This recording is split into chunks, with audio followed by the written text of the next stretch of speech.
সুপ্রিয় দর্শক, সবাইকে স্বাগত জানাচ্ছি চ্যানেল জেড আয়োজিত নিয়মিত সংবাদ বিশ্লেষণ অনুষ্ঠান জেড ফোকাসে। আপনাদের সঙ্গে আছি আমি সাইদ খান।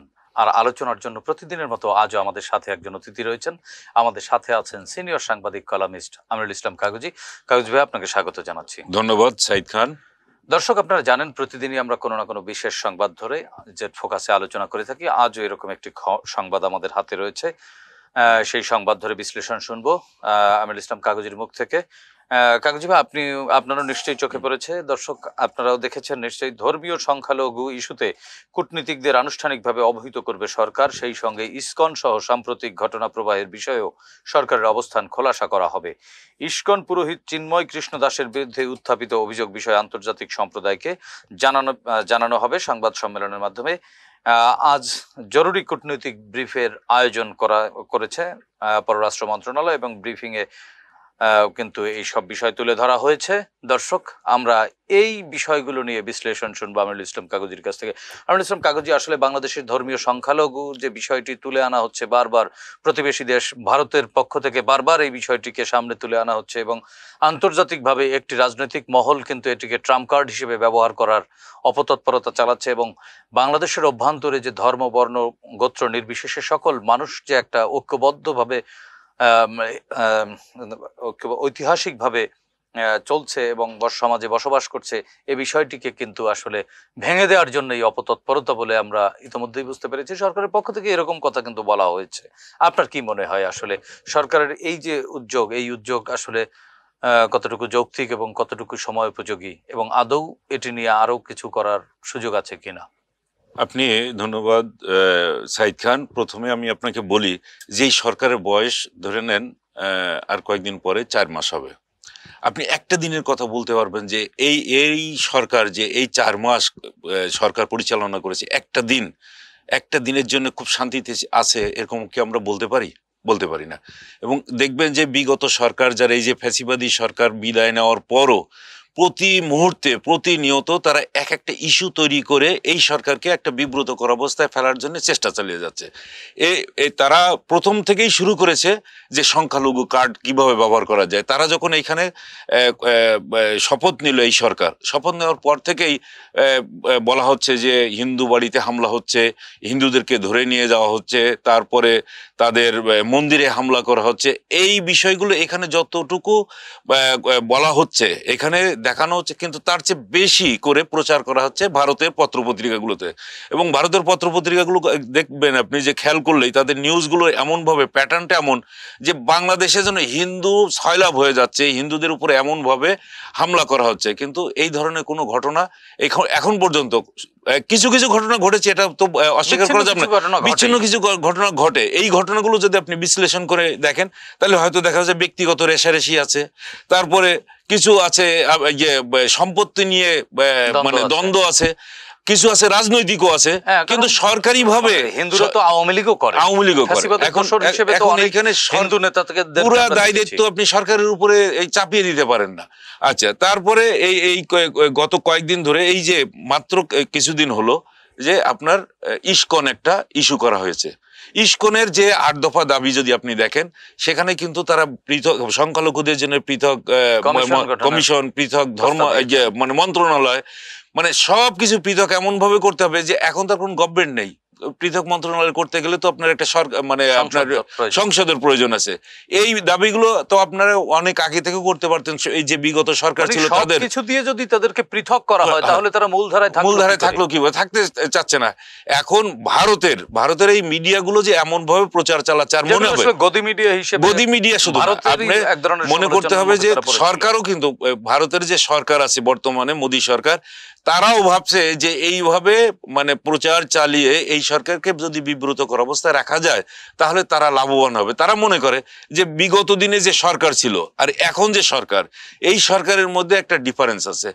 মোদী সরকারের একেবারে তল্পিবাহক ছিল বিগত সরকার এবং তাদের হাসিনা রেজিম, যেটা ফ্যাসিবাদী রেজিম, এই রেজিমটাকে তারা নিজেদের বন্ধু মনে করে।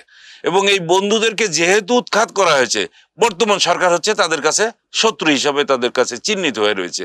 তাহলে এই যে ডিফারেন্সটা খুঁজতে হবে যে বিগত ফ্যাসিবাদ আর বর্তমান এই যে ছাত্র জনতার অভ্যুত্থানের মধ্য দিয়ে যে সরকার, অন্তর্বর্তী সরকার, জনসমর্থিত যে অন্তর্বর্তী সরকার, এই দুই সরকারের মধ্যে কিন্তু যথেষ্ট তফাৎ রয়েছে। এই তফাৎটা হচ্ছে বর্তমানে ভারতে যে সরকার আছে সেই সরকারের খুব মনোপুত না, কেননা এই সরকার এই পর্যন্ত যে সমস্ত কাজগুলো করেছে তাতে ভারতের মোদী সরকার তাদের কোনো স্বার্থ প্রাধান্য পায় নাই। আপনি আগের যে বিগত আওয়ামী লীগ সরকার ছিল সেই আওয়ামী লীগ সরকারের আপনি পররাষ্ট্রমন্ত্রীদের যতগুলো পররাষ্ট্রমন্ত্রী হয়েছে তাদের একটা বক্তব্য হিসাব করে দেখেন। আগে ছিল আলগা মোমেন বলতো যাকে, আব্দুল মোমেন, তিনি বলতেন যে ভারতের সঙ্গে বাংলাদেশের সম্পর্ক রক্তের সম্পর্ক, বাংলাদেশের সম্পর্ক হচ্ছে স্বামী স্ত্রীর সম্পর্ক, এই ধরনের সম্পর্ক, এবং যাতে আওয়ামী লীগ সরকার বারবার ক্ষমতায় আসে সেই জন্য তিনি আবার ভারতের সরকারকে অনুরোধও করে আসেন যে এই সরকারকেই রাখতে হবে। এইরকম যখন ভারত মানে বিগত সরকারের সঙ্গে রাখতে হবে, মানে কি ভারতের কি এখানে সরকার রাখবার ক্ষমতা আছে? মানে তারা বলে আসলে রাখা যায় এইরকম একটা মানে ভাবনা, এইরকম একটা সরকার গঠনে ভারতের পুরোপুরি হস্তক্ষেপ হয়েছে। আপনি দেখেন না গত বছর যে 2023 সালে যখন +2+2 ভারতের এবং যুক্তরাষ্ট্রের যে মন্ত্রী পর্যায়ের মিটিংটা হলো, সেই মিটিং এ কিন্তু কোনো অবস্থাতেই বাংলাদেশে তখন আপকামিং যে নির্বাচন, যেটা জানুয়ারিতে 24-এর যে 7ই জানুয়ারি নির্বাচনটা হয়ে গেল, সেই নির্বাচন সম্পর্কে কিন্তু কোনো রকম কথা আসে নাই। কিন্তু ভারতের যে পররাষ্ট্র সচিব মানে অনাহুতভাবে সেই মিটিং এর মধ্যে ঢুকে যে তারা কিন্তু বলেছে যে বাংলাদেশের নির্বাচন কিভাবে হবে না হবে সেটা বাংলাদেশের জনগণ ঠিক করবে।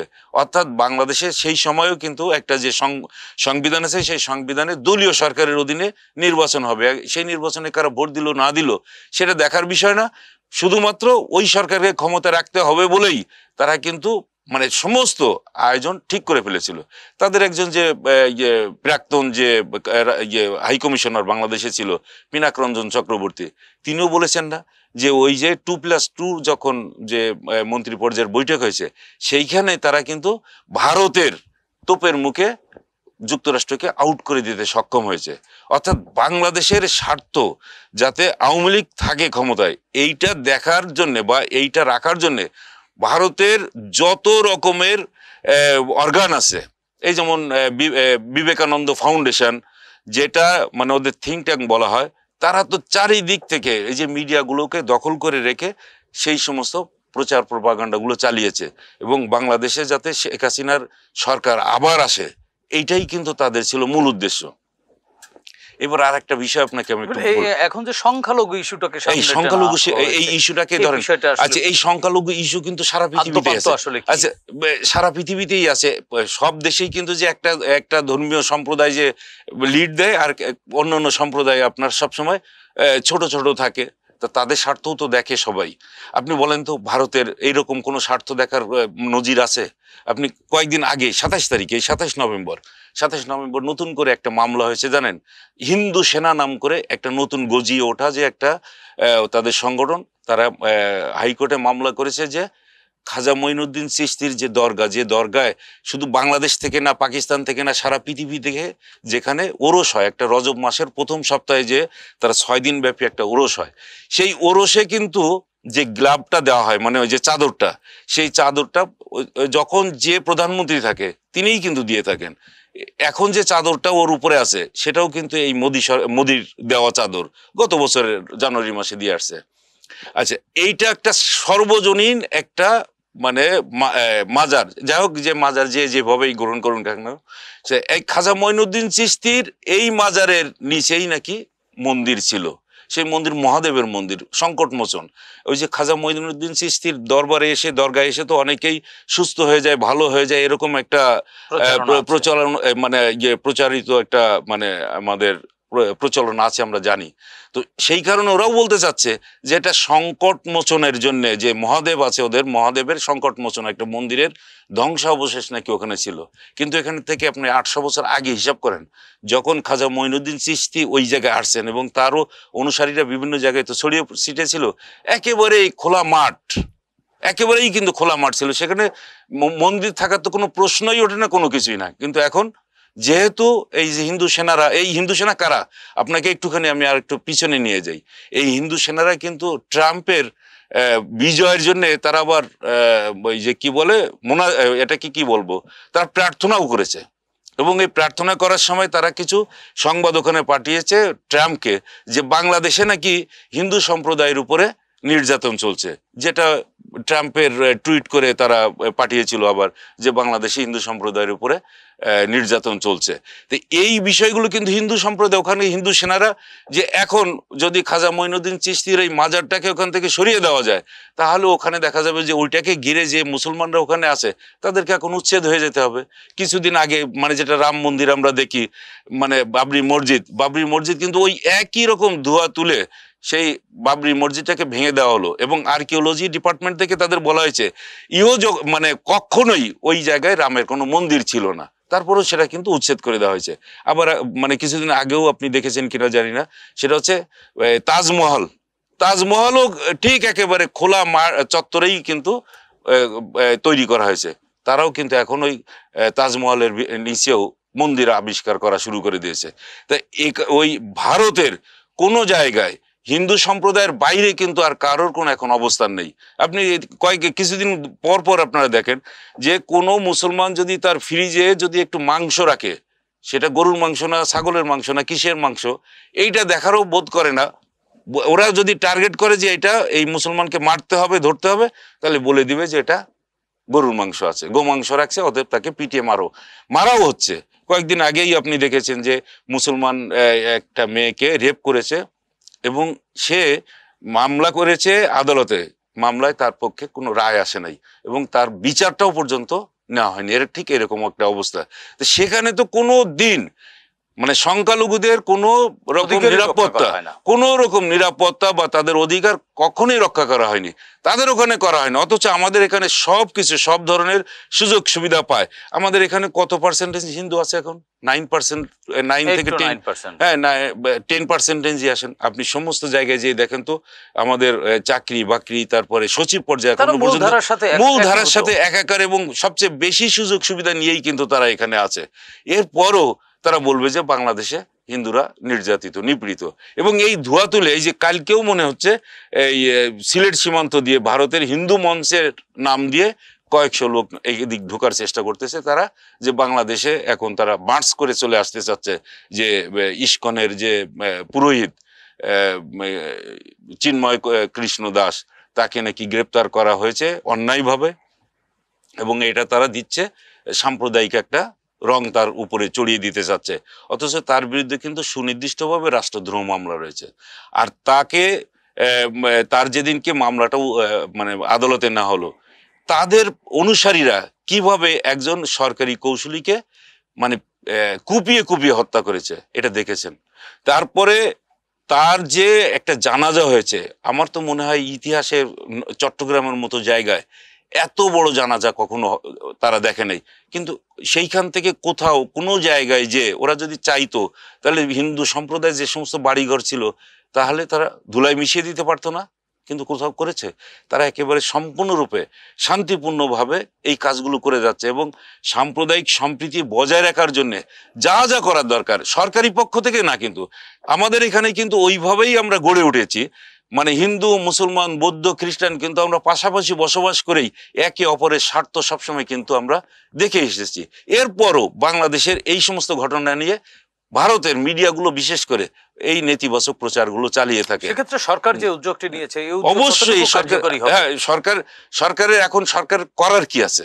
সরকার তো এই উদ্যোগগুলো নেবে, যে সরকার বেশ ধৈর্যের সাথে এইগুলো মানে পরিস্থিতি সামাল দেওয়ার চেষ্টা করছে। এবং কয়েকদিন ধরে একেবারে মেইন স্ট্রিম পত্রপত্রিকাগুলোতেও পর্যন্ত, আগে তো ছিল যে ইউটিউবের মধ্যে সীমাবদ্ধ ছিল, কিন্তু সামাজিক যোগাযোগ মাধ্যমেই সীমাবদ্ধ ছিল, কিন্তু এখন মেইন স্ট্রিম, এই যে এই সাইফুল ইসলাম যে আইনজীবীকে মারা হয়েছে, বলছে যে একেবারেই মানে বলেই দিল সে নাকি চিন্ময়ের পক্ষে ওখানে আইনজীবী হিসাবে মানে মুভ করেছিল বলে। তিনি তো রাষ্ট্রপক্ষের আইনজীবী, রাষ্ট্রপক্ষে, হ্যাঁ, এপিপি। তাহলে তাকে এবং এইটা দিয়েই কিন্তু চলছে। আপনি এখনো যদি দেখেন যে সরকার কি বলে হিন্দু সম্প্রদায়ের এই যে চিন্ময়ের পক্ষে আদালতে মামলা পরিচালনা করার কারণে একজন আইনজীবীকে হত্যা করা হয়েছে, তাকে তো মেরেও ফেললো তারাই, অথচ তাকে মেরেই ফেলেছে কিন্তু তারা। আর পুরা দোষটা চাপিয়ে দেওয়া হচ্ছে ইস্কনের এই যে চিন্ময় প্রভুর মুক্তির দাবিতে যে দুই একটি সভা সমাবেশ বা মিছিল হয়েছে, সেখানে কিন্তু জয় বাংলা স্লোগান দিতে আমরা দেখেছি, আপনিও নিশ্চয়ই। হ্যাঁ, এবং এর মাধ্যমে কি পরিষ্কার নয় যে এর পেছনে কলকাঠি কারণ আছে? আপনি একেবারেই দেখবেন যে আমাদের এখানেই টকশোতে কয়েকজন আসছেন হিন্দু সম্প্রদায়ের লোক, ওনারাও এসে দেখে বলেছেন যে তারা কিন্তু একেবারে আঙ্গুল দিয়ে দিয়ে দেখেছেন যে এরা ছাত্রলীগ করে। তারা কেউ ছাত্রলীগ বাকুলিয়া থানার, কেউ যুবলীগ, তারা তো এই যুবলীগ ছাত্রলীগ একেবারে চিহ্নিত।